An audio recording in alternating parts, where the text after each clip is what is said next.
Sa mga Koragon, so hawak natin ngayon ang pet card ng ating 4 na puppies. Alright, so second deworm kasi nila ngayon at nandito sa atin yung kiluhan yan dyan sa likod. At syempre, yung gagamitin nating pang deworm sa kanila. Alright, so ito kasi yung nakita kong ginamit sa vet nung first deworm nila.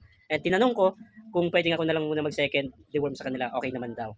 At binigyan tayo ng advice kung ilang ml. Alright, so ano pang hinihintay natin? So tara na, i-deworm na natin yan. Alright. So ito pala yung gamit kong pang deworm ngayon kasi ito yung in-advise sa akin nung sa vet. Alright. Tapos nakita ko rin sa mga video na may mga gumagamit talaga nito lalong-lalo na sa vet.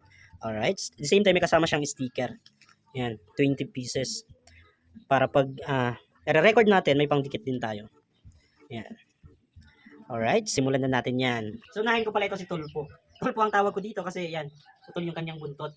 So sa mga makakakuha sa kanya, so wala pa po itong mga names, kayo na lang po magpangalan. Alright.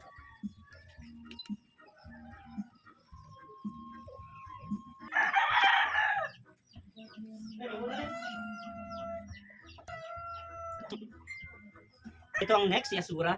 Hello, meron po akong page, Asura. Meron din po akong TikTok, Asura the Bully. So 4K po ito, female kasi ito. Alright.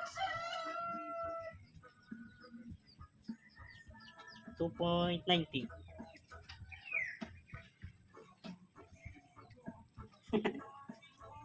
Good girl. Good girl si Asura. So next si Batman. Batman tawag ko dito kasi para siyang may maskara ni Batman. Alright. 2.94. 2.04.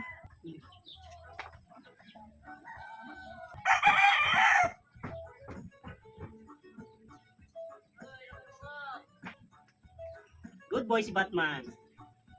Alright, last but not the least, si Brownie. Alright, kulay brown kasi siya. Kita nyo naman yan, ang lapad na. Alright, so.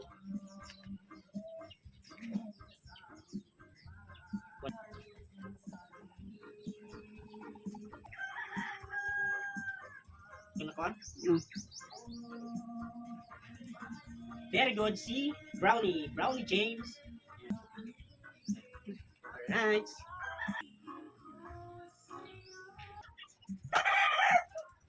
Yung talaga pala gamitin daw. Di ba ka? Tayo na. Ipain ko yan.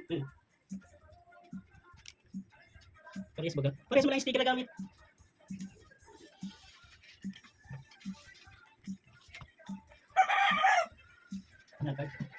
Sticker. Ano ganyan?